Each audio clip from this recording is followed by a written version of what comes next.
Best regards from the World Health Organization, the headquarters in Geneva. My name is Ivanov, and I am the head of the WHO's Global Occupational and Workplace Health Program. Today, I want to share with you some information and to remind about the global commitments regarding occupational health and where WHO is going in the forthcoming years with regards to occupational health. I want to recall the World Health Assembly resolution on workers' health, which was passed in 2007. That was quite a long time ago, but the resolution is still valid. Countries are still taking it serious and are working toward its implementation. The World Health Assembly urged the member states to devise national policies and plans on workers' health, and we see this happening almost every year. There are new countries joining the global family of countries which have already policies and plans of action on occupational health, occupational safety and health, or workers' health, whatever they call it, to work toward full coverage of all workers with essential interventions and basic occupational health services, and to continue to build core institutional and human resource capacities to address the specific health needs of working people. In 2019, there was a high-level meeting at the United Nations General Assembly in New York devoted to universal health coverage, in which the heads of state and governments committed to a number of actions to move toward universal health coverage, which is a global priority. And they committed to scale up their efforts and implement certain actions, among them to scale up global efforts to promote healthier, safer workplaces and to improve the access of occupational health services, noting more than 2 million people die every year from occupational diseases and injuries.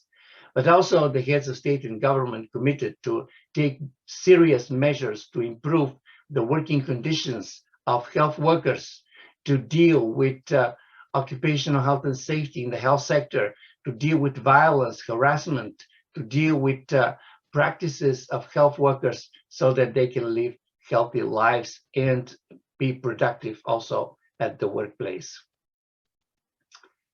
In 2019, at another meeting at the United Nations General Assembly high-level meeting on non-communicable diseases, the heads of state and government committed to also work with the private sector to fight non-communicable diseases, particularly to promote and create safe and healthy working environment, implement occupational health measures, establish tobacco-free workplaces, introduce good corporate practices, workplace wellness programs, and health insurance plans as appropriate. The current areas where WHO is focusing its efforts include promoting healthy, safe, and resilient workplaces for all, protecting health and safety of health workers, which is our workforce for the health sector, expanding health coverage to all workers, making sure all people have access to basic, essential occupational health services, and together with our sister agency, the International Labour Organization, we are estimating the burden of disease and injuries related to work. This is the homepage of our website, which has been recently renovated, so I welcome you to visit it at who.int occupational health. You can search and find us and see what we're doing. Over the last 2 years, we have done a lot of work on COVID. You can imagine workplaces were suffering. There have been clusters, there have been business closures, there have been returns to work, lockdowns, post-lockdowns.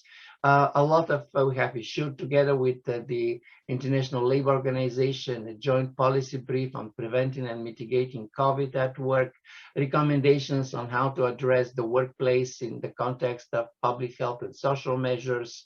But also we have developed free online courses on occupational health for health workers, how to stay healthy and safe during COVID pandemic. And also we have developed specific guidelines with the International Labor Organization also on occupational health and safety for health workers. Very soon we'll add another product here, a technical briefing on healthy and safe teleworking, together with another free open WHO course. I welcome you to visit the Open WHO. Provides a lot of courses. They're short, about an hour maximum, and they are free. You can take them at your own pace, and you can learn a lot, particularly regarding COVID and other emergencies. And there are several courses already on occupational health there. The priorities for the coming 2 years, first, we will continue to focus on development and implementation of programs for occupational health for health workers. This pandemic has demonstrated that health facilities, health workers, health sector are totally unprepared to be protected in terms of occupational health and safety. They don't have occupational health services. They don't have, many of them, they don't have even a person responsible for occupational health or someone who has been trained in occupational health in health facilities. So we will issue before the end of this year, together with the International Labor Organization, we'll issue a guide for the development and implementation of occupational health and safety programs for health workers, together with portal on occupational hazards. We'll be providing technical assistance. And we are opening a new site, a new construction site, to scale up efforts for healthy, safe, and resilient workplaces. We realized again that the workplaces throughout the world are not prepared to deal with global public health threats. And therefore, we will issue in the coming 2 years a strategic framework for action on healthy, safe, and resilient workplaces, together with technical briefs on how to deal with the different occupational risks, simple technical briefs, what are the most basic measures, how to deal with the modifiable risk factors for workers' health. And these are the factors, lifestyle risk factors that depend on human behavior, such as obesity, sedentary life, tobacco smoking. We will also provide some guidance on how to link primary health care and occupational health coverage at the workplace, and some strategic directions also how to build resilience of workplaces to public health threats, be they from environmental pollution, extreme weather events, or disease outbreaks. Therefore, together with our colleagues in the WHO Emergency Preparedness Program and WHO partnerships, we have established the WHO Health in the World of Work dialogue, or a network. We had a big meeting last December, and now we are establishing a network to continue the dialogue on how to communicate, how to build capacities, how to address the public health emergencies at the workplace, in the world of work, throughout the supply chains, how to involve the business communities, the trade unions, the specialists, the actors, the workers themselves in preparedness and response to public health emergencies. We will continue the efforts together with the International Labor Organization toward the estimates of the burden of disease and injury related to work. We will add additional risk outcome pairs to the burden, to the report that we already released this year in September. And we have a large global network of WHO collaborating centers. More than 40 institutions throughout the world are collaborating actively. They have special programs for collaboration with WHO. This network was started in Helsinki, and I want to recognize Professor Rantanen, who is among the fathers of this network. So we very much appreciate the support of the collaborating centers. Currently, we have focused and asked them to focus their efforts specifically on what we need in order to respond to COVID and in order to get prepared for the post-COVID, for the coming years. And we particularly ask the collaborating centers to help us with developing national programs for occupational health and safety for health workers, to build capacities for occupational health for health workers and emergency responders. We understand that this is also an enormous challenge, even for people who have specialties in occupational health. Not all of them are able actually to address the specific occupational health needs in healthcare settings. To develop also two standard operating procedures, capacities for occupational health and health facilities, prevention and mitigation of COVID-19 in non-healthcare workplaces. We're going through different waves of COVID and we are learning different things, and we are learning by doing.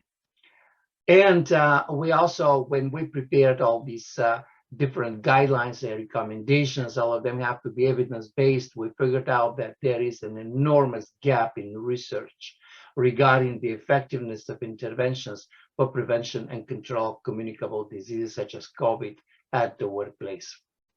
Therefore, we appreciate the support that we get from the collaborating centers to fill these gaps.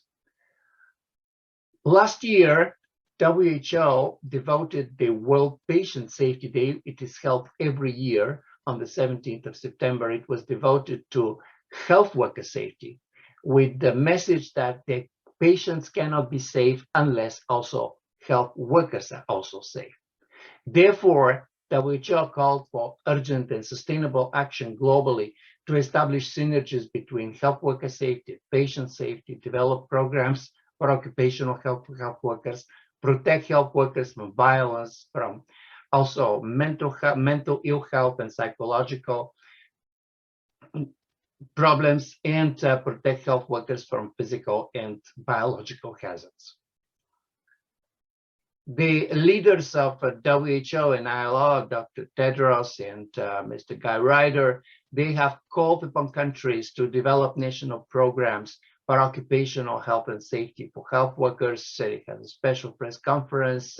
There is a lot of work. I mentioned that together with the ILO, we are releasing a guide on how to implement this WHO and ILO framework for occupational health programs for health workers, which has certain elements. There should be policies. There should be someone responsible, someone to take care at the facility level, at the national level. There should be occupational health services, should be budget, personal protective equipment, but also some social dialogue at the workplace, at the health facilities between the workers and the management, education, training, risk assessment, immunization, exposure and incident reporting, treatment, diagnosis, treatment, care, support for occupational infections, information system, compensation of work-related disability, research, evaluation, and environmental hygiene.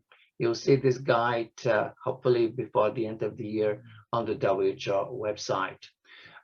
We also have a lot of capacity building tools available online. And I mentioned already the short free online course on occupational health and safety for health workers. And together with ILO, we have the work improvement in health facilities package, and also a manual on occupational safety and health in public health emergencies for health workers and emergency responders.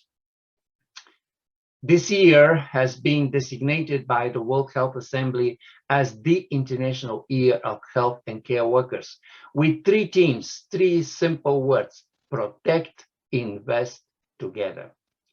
And with this year, focusing all the efforts of the world on protecting health and care workers, we want to ensure that world's health and care workers are prioritized for COVID-19 vaccine, that countries, donors, and partners commit to protect and invest in health and care workers, and to engage countries and stakeholders on a care compact to protect health and care workers, their rights, their decent work, and their practice environments. And this global compact will be discussed next year at the WHO Executive Board and at the World Health Assembly. With this, I would like to thank you very, very much. Wherever you are, stay healthy, be happy, and keep calm. These are pictures from our new building. We just moved in there 2 months ago. It's a nice new environment, and we look forward to our future collaboration with all of you. Thank you. Have a great day and a wonderful evening.